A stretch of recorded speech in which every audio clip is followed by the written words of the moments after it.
Hey there, John, Howdy, Ryan. and welcome to another thing from the Socratic. Today, we're going to talk about an article from the New York Times. It's from the opinion section, so I think that a lot of although it's not very comprehensive in terms of the data or the information it's presenting, it's kind of more of a broader stroke look at what's going on with our economy. It's called "It Is Trump's Casino Economy Now? You'll Probably Lose," and it's by Kyla Scanlon. You want to give us some broad thoughts, John? Yeah, so it's basically about kind of how Trump's policies are ramping up, things I think that were in the American economy prior, but they're just being taken to like even crazier levels now. Um, One of the lines that she has in here is this economy is largely defined by froth. And she said, like, it used to be a fluke, but now it's kind of becoming the more standard feature of our system. Um, and she even brings up the example of the stock prices of things like GameStop and AMC that were driven largely by sentiment instead of the underlying fundamentals of, what the companies were actually worth. It's a Um, vibes-based economy. yeah, and actually, this feeds into she talks about how like the big AI companies and stuff. I actually recently saw somewhere else. This wasn't in here, but or maybe it was. But Elon Musk just got like they just like what do they call it? They like approved a $1 trillion like package or whatever for him from Tesla and all that. Oh, that's all? Yeah, So and nearly $1 trillion. yeah, and the thing I've been reading a lot, and I think this is part of why people are seeing this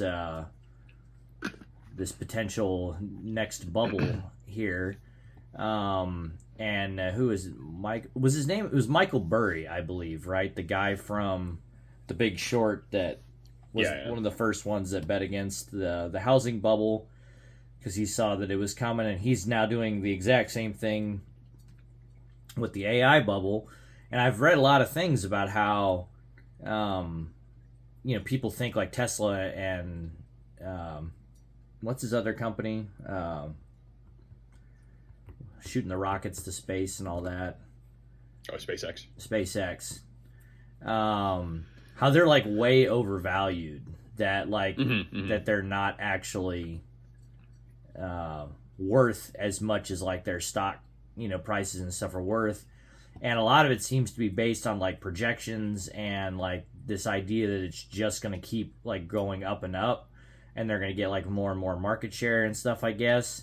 But it seems to be very much built on like a house of cards, and I think that a lot of this article was kind of dealing with that sort of notion that uh, that the actual underlying facts of a lot of this stuff might not actually be there to support some of these like valuations and stuff like that.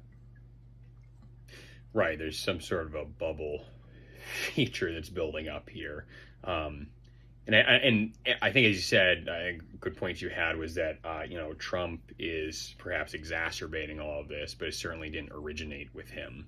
And by many measures and by many opinions, like an all too large portion of the United States economy has been based on like financialization tools, right? And then now kind of AI, artificial intelligence. So we've certainly gone away from, in many ways, like building physical things that people need, right? And what's so alarming is, if it's the case that Tesla or SpaceX are also part of this bubble, like those are, one of the assets we have that are, actually making physical products rather than these virtual nebulous things like artificial intelligence or like just stocks themselves, right? So um, it seems troublesome if none of this fervor around artificial intelligence that Trump is basically putting most of our money on doesn't really come to fruition, then we're at a significant disadvantage, right? And China is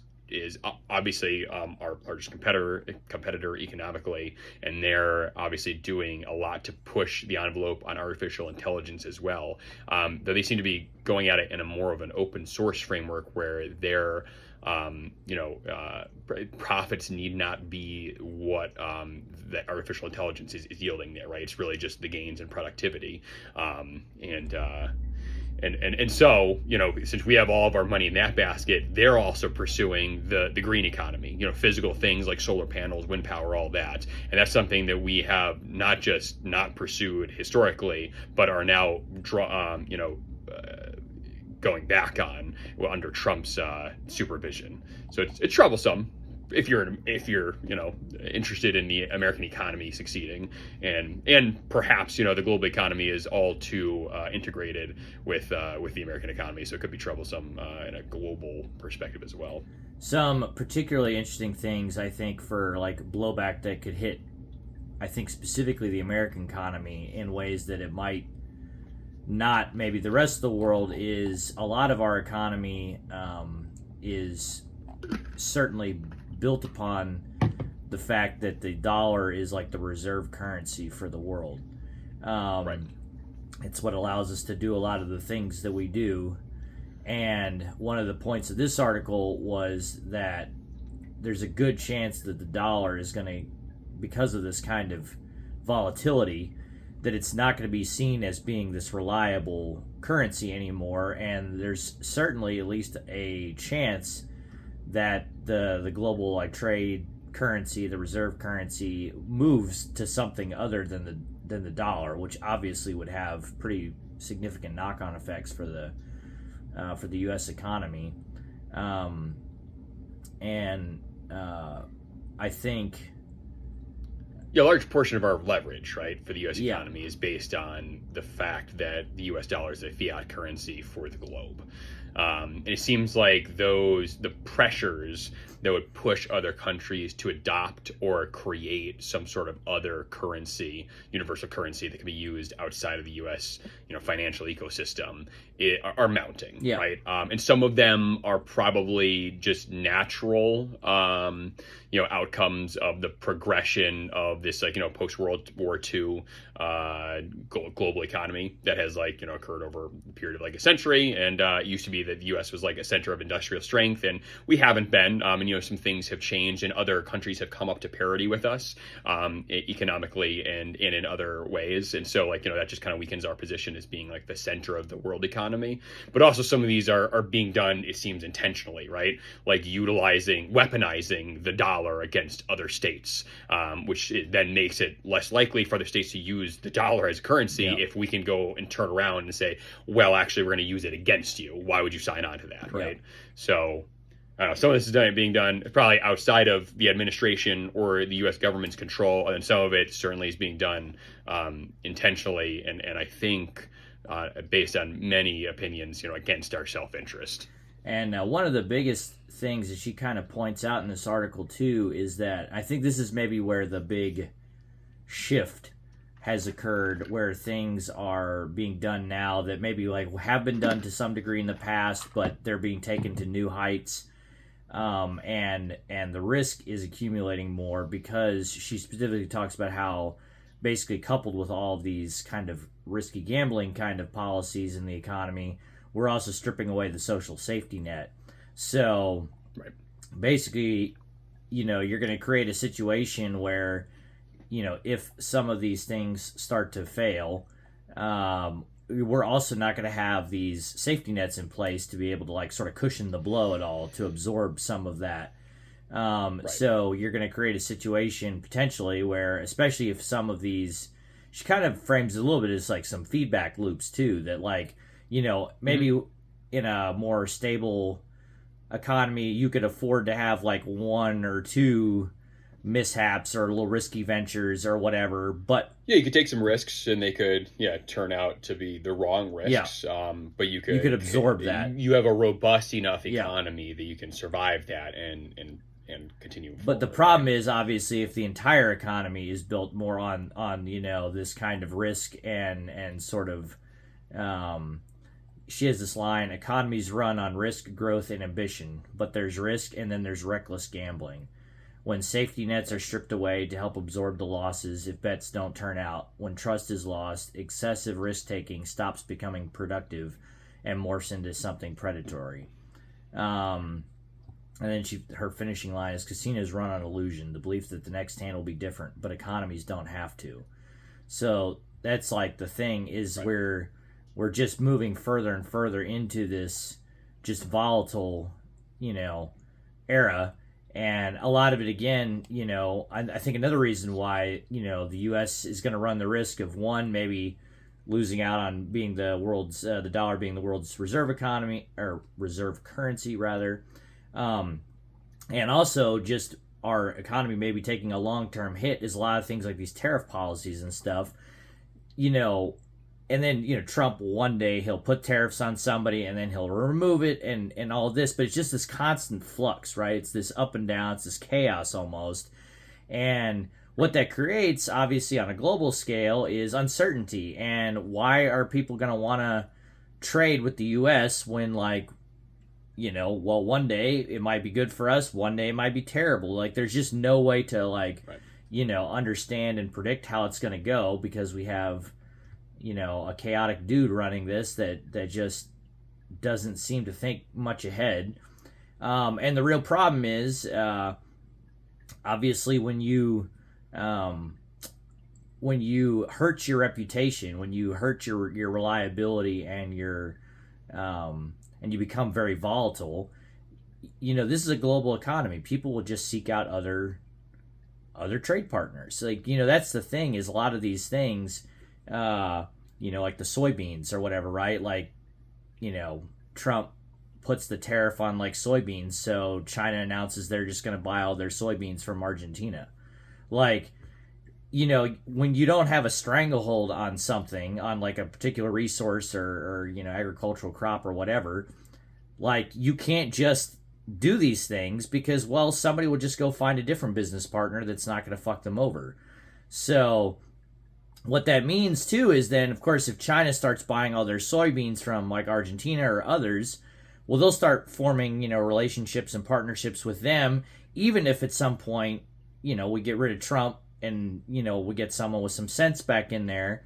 These things can still have decades long impact potentially, because now if they've already built relationships with new people, why would they necessarily come? You can't just about face on a lot of these things. You know what I mean? Right. Many of them take an instant to undo, to degrade, right? Yeah, but then will not be solved again for us in the short term. Yeah, and so it's people don't realize, but some of these things could potentially cripple the U.S. economy for decades. Who knows? Maybe even we might not even be able to recover or whatever, because there's actually an interesting kind of historical example. It's slightly different from, obviously, this tariffs thing. It was more enforced for a different reason. But during the American Civil War, the South used to be pretty much the main supplier of cotton to the British textile mills.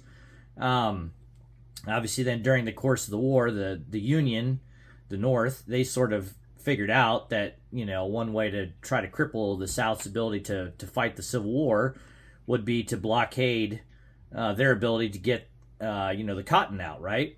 And so obviously the British weren't going to just sit there and go, oh, I guess we're not going to have any cotton for our textile mills.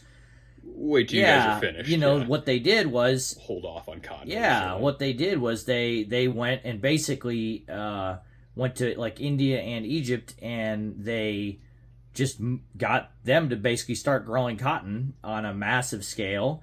And then, a few years later, the South actually had gotten a little bit better at running the blockades and stuff, and they could get their cotton out. But the thing is now Britain was getting all their cotton needs from India and right, their buyers. And, yeah, so it's all of a sudden it was now, even though they could get out, they didn't. Their raw material wasn't needed anymore, and that's the kind of thing that can happen. When you have a very short-sighted kind of approach, is people will just bypass you if you're unreliable, if you're acting like a crazy person, they're just going to decide, well, hey, we'll go do business with somebody else that's not going to do this crazy shit. And so, and this is the height of irony, but obviously so many of these people that voted for Trump were these like farmers and stuff in rural America that are now being hurt by these policies and potentially irrecoverably. Like this, they might not recover. They might lose their farms, their family farms and stuff like that. Which if I was inclined to be perhaps slightly conspiratorial, part of me wonders if, Trump obviously doesn't care about the poor. The sort of thing that could be at work here. I don't know if he has this kind of forethought or some of the people around him, but obviously if you essentially bankrupt all the poor small farmers in America, well, they're going to have to sell their land on the cheap or it's going to, be foreclosed on or whatever. And then what happens is you're probably just going to consolidate more and more of the farmland into like a handful of people's hands. Yeah, I mean, and that's, I guess, part of this whole, like, casino economy, right? Because even if that's the case, and even if, like, the house, in this case, right, the 1% buy up that land, if you have all that farmland, but no one to push the products the market, ultimately, whoa, hey, buddy. I mean, ultimately, what value is it? And it's certainly not the same value it was before you meddled with our trade partners. So, and... they're playing games, and I think that they have that historically the rich or the elite, the 1%, however you want to call them, have come out on top, and they will continue to come out on top. The problem is what will be left in America once they're done, right? And many of the rich are transnational. They don't necessarily care if America is a worn out husk after all of their speculative gambling is finished, right? It's kind of up to the American people to make sure that we don't get, used up and depleted from all these games that are currently being played. We don't seem to be playing that game very well. It reminds me a little bit of even like during like the Great Depression, like the great stock market crash of 1929 and all that. It was mostly, famously we know about like, the Wall Street traders and stuff committing suicide because they lost everything. Most of that was like the mid-level players. A lot of like the super rich actually came out of the Great Depression on the back end even more rich because they still had enough capital to buy up all those like stocks and stuff when they tanked. Buy low, after they ruin the system, you buy it all up, and then as it rises back up. And that's another fundamental aspect of this piece, right? Which is that this whole casino economy, all this speculation is based on a framework where all of the gains are privatized, right? But the risk is socialized. So the risk ultimately is what happened to the American economy, whereas, the rich have the capacity to seek business elsewhere, right? So even if we get worn up. And the same thing happened with the 2008 financial bubble, right? It was the U.S. government that bailed out the banks. So, no one had to jump off buildings at that time. And certainly no one in positions of power. And it was the economy that took a hit. It was the person on Main Street that took the hit. And then obviously as things bounced back, we are now seeing the largest growth, the largest percentage of the economy that's owned by the 1%, and obviously more billionaires than we've ever had. Yeah, so it seems to be, which, again, if you're going to be conspiratorial, maybe the reason why Trump is doing a lot of these things is exactly that, just to help funnel more and more of the wealth up to guys like him and his pals. But it does mean that those at the bottom are going to just lose because, like, our livelihoods, our, jobs, our homes or whatever are local. Like, we can't, somebody living in West Virginia or Nebraska can't just pick up and start life over somewhere else or start investing overseas. Yeah, our risk is not diversified.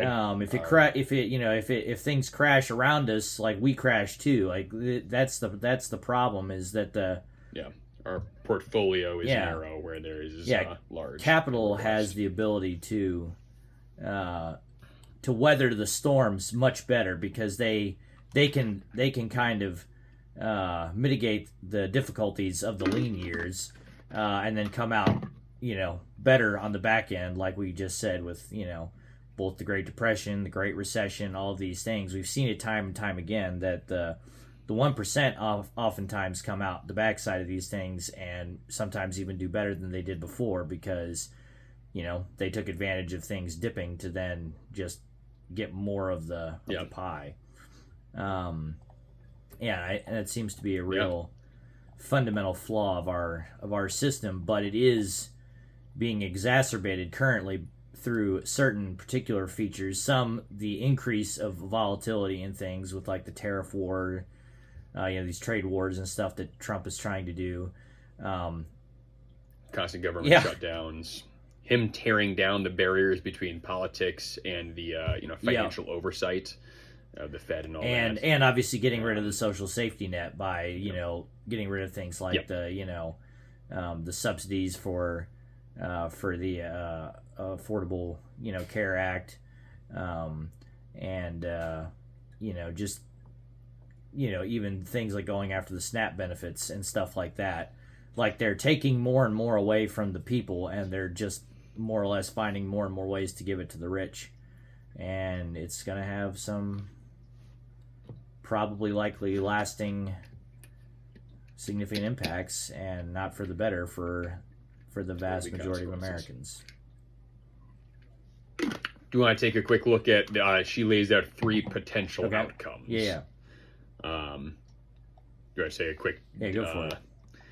Thought, do some quick thoughts on those. So her first is the jackpot nobody really believes in that all this AI speculation actually ends up coming to fruition, right? So AI does do everything that we've been promised that it does, and we have a new successfully bolstered economy that is run on, I guess, artificial intelligence, and I suppose that other world economies want to. And also, she mentions that maybe somehow the tariffs actually do rebalance the global trade in like the U.S.'s favor, and the dollar also remains dominant. She puts it through sheer force of habit, right? And lack of alternatives. I think she goes to say that like this kind of requires everything to come up in the right direction for us. We have to get all the breaks to go our way, which seems unlikely. Yeah.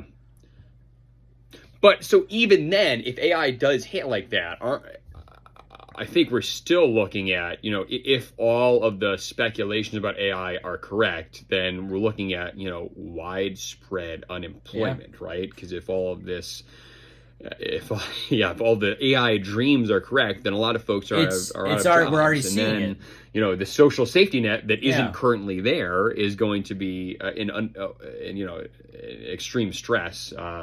And it still seems like even that is problematic. Even if all of this breaks right for us, then we've still got some issues to overcome. And we're seeing it already. Like they're for years there, everybody started like basically going to school to get like programming degrees and stuff like that. And now a lot of these people aren't being able to find jobs because a lot of this AI stuff is already taking over, and they're just basically sourcing it that way instead of paying a person to do it. It's you would think it's also, again, it's hard for me to read. Even she says the jackpot nobody really believes in, which makes it seem like this is an unlikely outcome anyways. But I feel like even in this quote unquote best case scenario, it's still going to create mostly a few winners and a lot of losers, because unless they, also decide to do some type of like universal basic income or something with all of this, paying all of us to not work. Right. Yeah, something would have to be significantly restructured to weather that outcome where AI removes the necessity for a large portion of our working jobs. And this is like we could tie in here. One of the ideas or one of the promises that we always had was that like with increased like automation, even this was more on a basic level than the AI stuff. This was even just like more like robotic factories and more machines doing a lot of manual labor, right? The idea was that it was supposed to make our lives easier, require us to work fewer hours to still be able to. Everyone has more while working less. And that already has not been the case. What's happened is it's just making the rich more rich because they've had to pay fewer people to do jobs. But the rest of us aren't really seeing the gains. If anything, we're working more hours and we have less security. And right.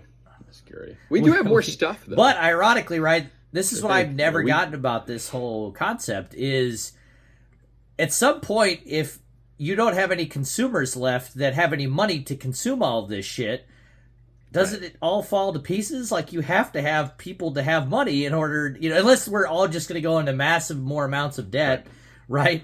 Putting everything on like credit cards, which will obviously also make the rich more rich because they're going to get all of our interest and everything. It's like, at some point, the house of cards just can't stand up anymore. Right. And then her second kind of point was the controlled burn gets out of control. And this is kind of where she was got into like the feedback loops kind of idea, I think, here, where we have like a rolling series of smaller crises.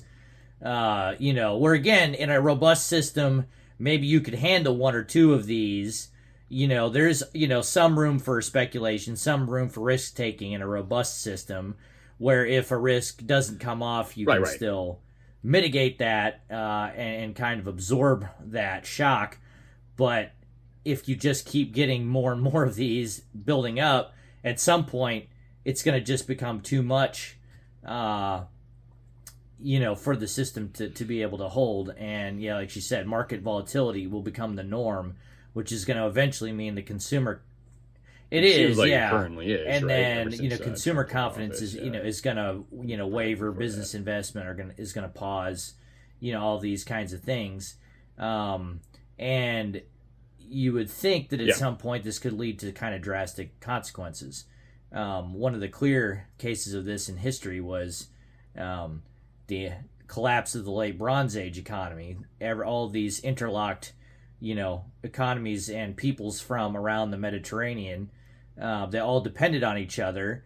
It was like once you got enough pieces that kind of all started kind of collapsing at once, then all of a sudden the whole thing fell apart because it just couldn't. It couldn't be weathered anymore. So we've seen this kind of thing happen before, and it can be pretty devastating. Yeah. And I think in this scenario, she's more positing that like a few of these things, a few of the risks come out against our favor and kind of exacerbate one another. And so it seems like in this scenario, it's kind of because only a few came out, then maybe we have like some sort of like a Great Recession again, right? Some prolonged period. She says we enter a prolonged period of economic anxiety with low growth, punctuated by frequent shocks. So we survive, but things aren't great, and we're certainly not growing our economy in the way that the projections and then I guess indicated. Would be, and then the last one, the third case would be where like the foundation buckles because like basically at some point you can't keep sustaining too many collapses basically at once. If too many things go under, then then the whole thing kind of blows up, and that would really be the sort of the collapse of the late Bronze Age world situation.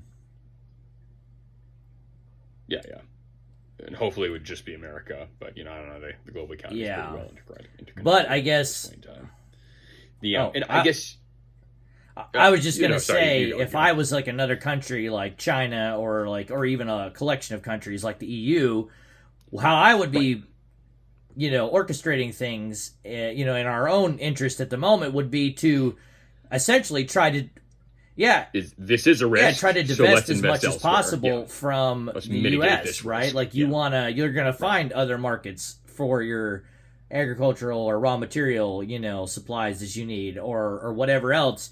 You're just gonna try to basically ostracize us and make sure that you're not gonna get drugged down when absolutely go under, right? So the problem, right, and like your take on this, but like as we kind of discuss often, there's this economic and political turmoil that is going on in the U.S. and to a certain extent globally as well, is all kind of occurring at the same time while an ecological crisis is occurring.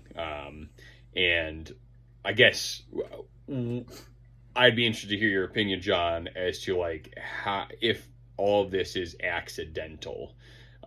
not accident, incidental. Like in the especially, like, I guess we use this as a microcosm, right? We have all of these markets that seem to be built on speculation, and at the same time, that seem to be coming to a head, right? At the same time, we have someone in charge who seems to be, a bull in the china shop, Yeah. that is utilizing the leverage of America in a way that probably is against our self-interest, and that when you combine it with the lack of foundation in our economy, could end up with disastrous results. And I guess I wonder if those two aren't like connected to some extent. Yeah.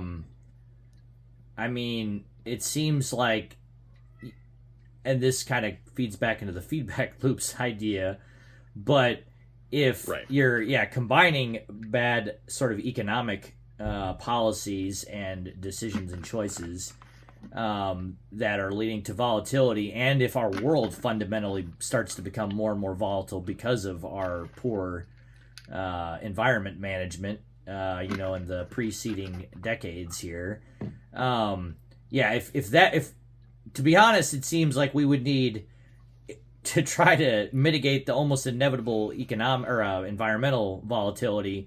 We should be trying to make our economic choices in such a way that would remove as much volatility as possible to try to better absorb the inevitable volatility that seems like at this point it's going to come about through the degradation of the environment due to climate change and stuff.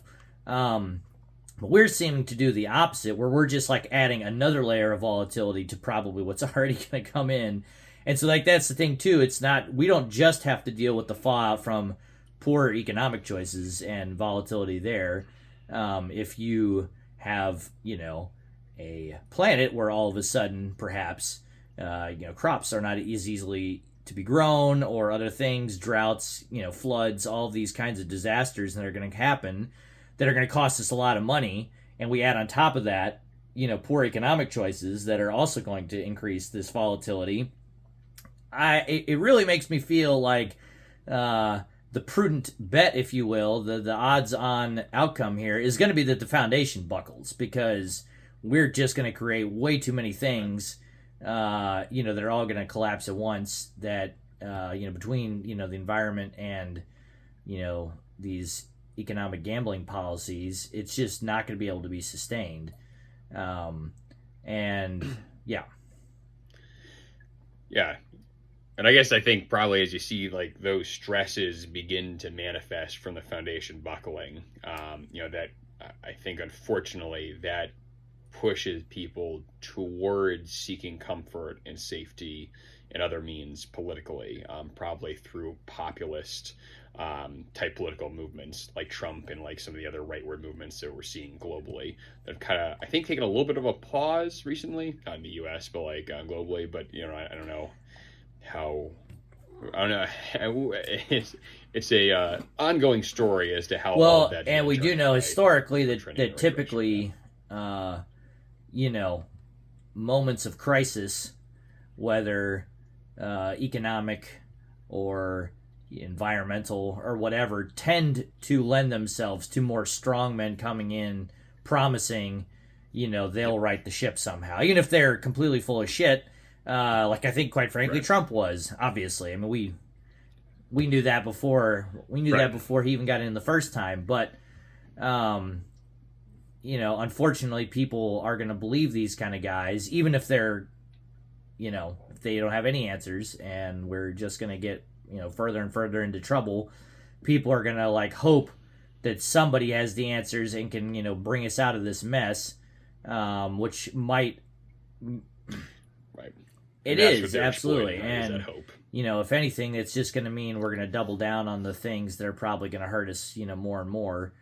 We need to be working more and more together with people across the globe to try to come up with solutions, both economically and environmentally. And yet what we're getting is going to be more and more of this descent into nationalism and us versus them, and all of this, which is just going to create more losers and not solve any of these problems. So it's not good. Yeah, more losers and a lack of coordinated effort towards solving the problems. Yeah. So, yeah. All right, bright future to look towards.